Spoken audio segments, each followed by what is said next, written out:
சென்னையில் பெட்ரோல் மற்றும் டீசல் விலை இன்று உயர்ந்தது. சர்வதேச சந்தையில் கச்சா எண்ணெய் விலைக்கேற்ப பெட்ரோல் மற்றும் டீசல் விலையை எண்ணெய் நிறுவனங்கள் மாதம் இருமுறை மாற்றியமைத்து வந்தன.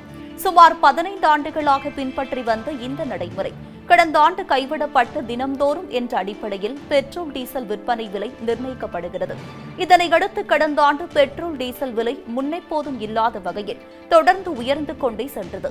பெட்ரோல் விலை 85 ரூபாய்க்கு கூடுதலாக விற்பனை செய்யப்பட்டது வாகன ஓட்டிகளுக்கிடையே கடும் அதிர்ச்சியையும் அதிருப்தியையும் ஏற்படுத்தியது.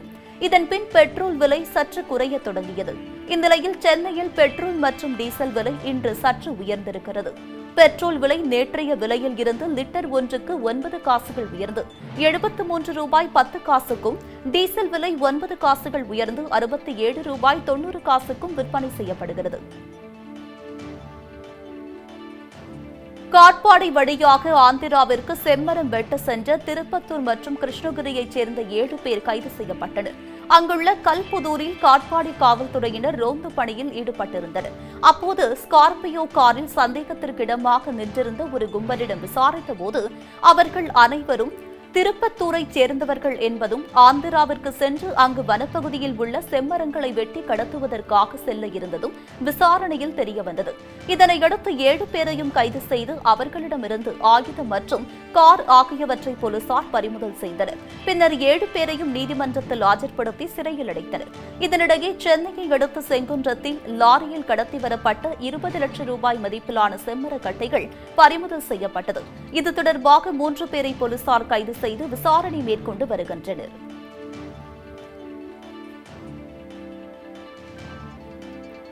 சென்னையில் முன்விரோதம் காரணமாக ஹோட்டல் உரிமையாளரை வெட்டி கொலை செய்ய முயன்ற வழக்கில் அவரது நண்பர் உள்ளிட்ட 2 கைது செய்யப்பட்டுள்ளனர். சிந்தாதிரிப்பேட்டையைச் சேர்ந்த SP நாதன் என்பவர் தனது நண்பரான செந்தில்குமாருடன் இணைந்து ஹோட்டல் தொழில் செய்து வந்தார். ஆனால் செந்தில்குமார் முறைகேடு செய்ததால் அவரை தொழிலில் இருந்து நாதன் விலக்கியதாக கூறப்படுகிறது. இதனால் ஆத்திரமடைந்த செந்தில்குமார் நண்பர்களுடன் பேசிக் கொண்டிருந்த நாதனை அரிவாளால் வெட்டி கொல்ல முயன்றார். இது தொடர்பான CCTV காட்சிகள் வெளியாகி பரபரப்பை ஏற்படுத்தியிருக்கிறது. இதனையடுத்து போலீசார் வழக்கு பதிவு செய்து செந்தில்குமார் உள்ளிட்ட 2 கைது செய்து விசாரணை மேற்கொண்டு வருகின்றனர்.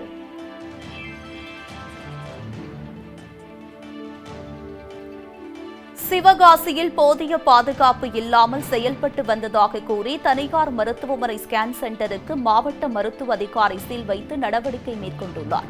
மேலும் அனுபவம் இல்லாத மருத்துவர்களை கொண்டு கர்ப்பிணி பெண்களுக்கு ஸ்கேன் எடுத்ததால் இந்த மருத்துவமனையை பயன்படுத்த வேண்டாம் என்றும் எழுதி ஒட்டப்பட்டிருக்கிறது.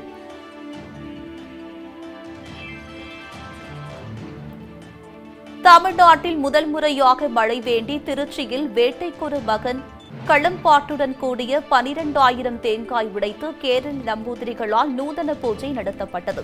கேரளாவில் மழையில்லாத நேரத்தில் சிவன் சக்தியின் புத்திரன் வேட்டைக்கொரு மகனை வடிவமைத்து களப்பாட்டும் 12,008 தேங்காயும் உடைக்கப்படுமாம். அவ்வாறு உடைத்தால் மழை வரும் என்பது நம்பிக்கை. இதன் அடிப்படையில் இந்த வழிபாடானது தமிழகத்திலேயே முதன்முறையாக திருச்சியில் நடத்தப்பட்டது. திருச்சி முத்தரசநல்லூர் கிராமத்தில் உள்ள சக்தி மாரியம்மன் ஆலயத்தில் இந்த பூஜையானது நடைபெற்றது. கேரள நம்பூதிரிகளால் நடத்தப்பட்ட இந்த வழிபாட்டில் 12,008 தேங்காய்கள் உடைத்து நூதன பூஜை செய்யப்பட்டது.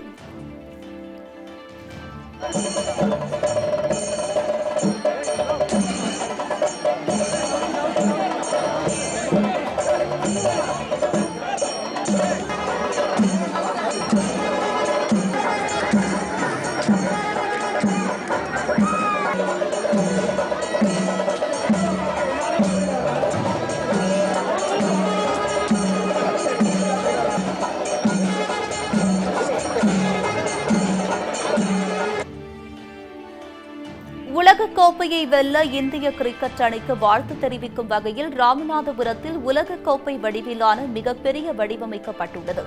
ராமநாதபுரத்தில் உள்ள பேக்கரி கடை ஒன்றின் சார்பில் தயாரிக்கப்பட்டுள்ள இந்த கேக் தற்போது பொதுமக்களின் பார்வைக்காக வைக்கப்பட்டிருக்கிறது. சுமார் 60 கிலோ சர்க்கரை, 300 முட்டைகளை கொண்டு உருவாக்கப்பட்டுள்ள இந்த கேக்கை 6 ஊழியர்கள் 4 நாட்களில் தயாரித்ததாக கடையின் உரிமையாளர் வெங்கடசுப்பு தெரிவித்துள்ளார். அதனை ஏராளமான பொதுமக்களும் கிரிக்கெட் ரசிகர்களும் பார்த்து ரசித்து செல்கின்றனர்.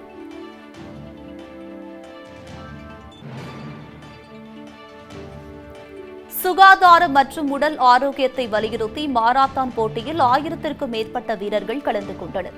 திருச்சி மாவட்டம் லால்குடியில் சுகாதார மற்றும் உடல் ஆரோக்கியத்திற்கான சீனியர் மற்றும் ஜூனியருக்கான மாரத்தான் போட்டி நடைபெற்றது. இதில் சீனியர் பிரிவுக்கு 10 கிலோமீட்டர் தூரமும் ஜூனியர் பிரிவுக்கு 5 கிலோமீட்டர் தூரமும் நிர்ணயிக்கப்பட்டிருக்கிறது. இந்த போட்டியினை லால்குடி வருவாய் கோட்டாட்சியர் பாலாஜி, லால்குடி பேரூராட்சி செயல் அலுவலர் குமரன் ஆகியோர் கொடியசைத்து துவக்கி வைத்தனர்.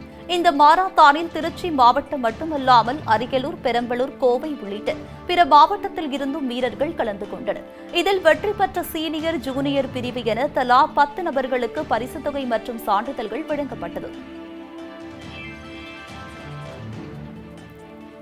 சென்னையில் நிலவும் தண்ணீர் தட்டுப்பாட்டிற்கு காரணம் குறித்து விளக்கும் விதமாகவும் தற்போது நிலவும் தண்ணீர் பஞ்சம் தொடர்பாகவும் அறப்போர் இயக்கம் சார்பாக கேளு சென்னை கேளு, என் தண்ணீர் எங்கே கேளு என்ற தலைப்பிலான போராட்டம் வள்ளுவர் கோட்டம் அருகில் நடைபெற்றது.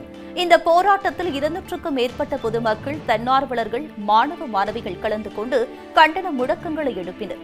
மேலும் இதில் மழைநீர் சேமிப்பு, கழிவுநீர் சுத்திகரிப்பு, நீர் சுழற்சியை மேம்படுத்துதல், நீர்நிலைகளை சீரமைத்தல், சதுப்பு நிலங்களில் குப்பை கொட்டுவதை தடுத்தல், நீர்நிலைகளின் ஆக்கிரமிப்பை தடுத்தல், நிலத்தடி நீர் பாதுகாப்பு உள்ளிட்ட 10 கோரிக்கைகள் அடங்கிய பொதுமக்களிடம் கையெழுத்து பெறப்பட்ட மனுக்களை முதல்வருக்கு அனுப்பப்பட்டுள்ளனர்.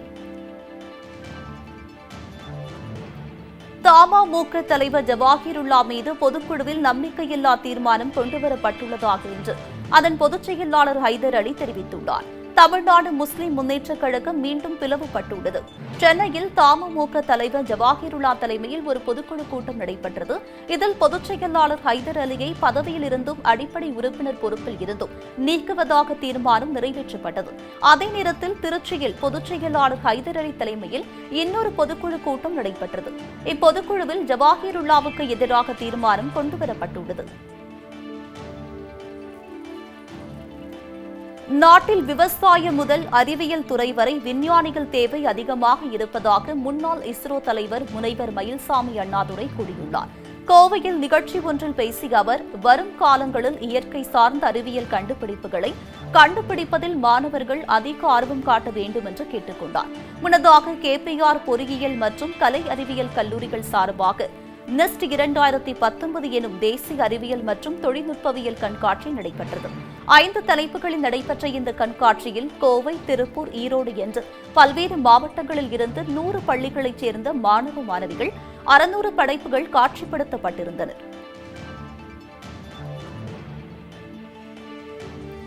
செங்கல்பட்டு அடுத்த பரனூர் சுங்கச்சாவடியில் நள்ளிரவில் சுங்கவரி செலுத்தாமல் சென்ற ஒரு வாகனத்தை துரத்தி சென்ற ஊழியர்களை ஒருவர் பள்ளத்தில் விழுந்து பலியான சம்பவம் அதிர்ச்சி ஏற்படுத்தியிருக்கிறது. வாகனங்கள் வரி செலுத்த தவறினால் வாகனத்தை வழிமறைத்து எப்படியாவது பிடிக்க வேண்டும் என்று ஊழியர்களிடம் கிடுக்குப்பிடி போடப்பட்டுள்ளது.